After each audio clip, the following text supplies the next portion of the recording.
Hi kamarites, mayong buntag.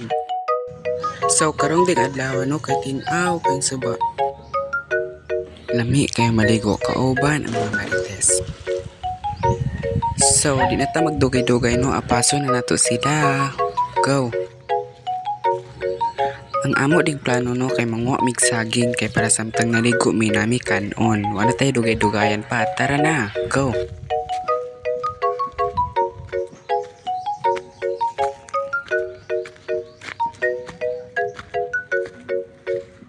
A few moments later. Diri ding dapitan no kay nagpabuyag di si Ana Rose sa maoning resulta.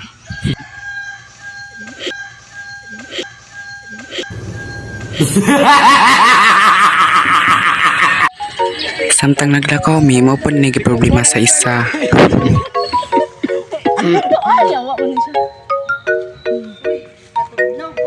A few inches later. Diri ading dapitan no kadagan kay iro nagpamaghot. So pag ginahinay mo dira mga kamarites kay ug magpaspas kung lakaw mapangitan ginagsang kilo yung paa tud sa katambok ninyo. Di ba ading dapitan no kay hapit na dami maabot sa among kuhaon nga saging.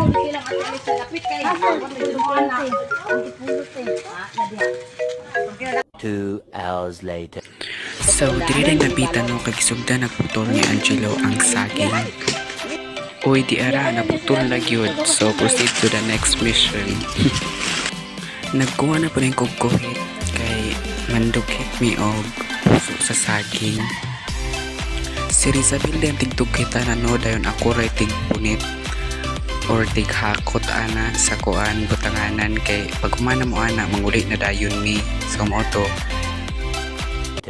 1 eternity later.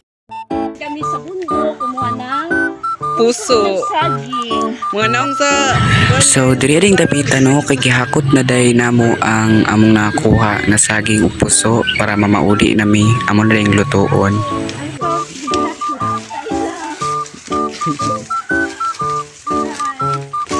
Samtang nagnaog dimi sa suba no, mo din ay nahitabo kang Rizabel.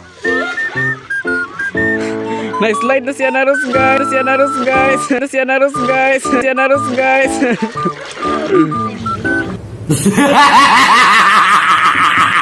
A few moments later. So diri ading dapitan no kay nakaandam namang kaldero og sugangan gi tak-ang na diretso nilang kuan nilang Gian og ni Angelo din lang gi halingan para maluto na. Ang mga marites guys. Dayon gi usaba na pud og haring ni Ana Rose kay napalong namang kalayo, so yan na pong gidabdaban. Samtang naghaling pa dahil sila dito no, kami po din nag-swing mi kaya wa mi lingaw.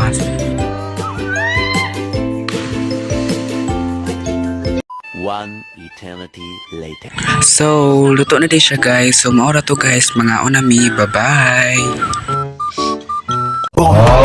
Side eye. Criminal offensive side eye.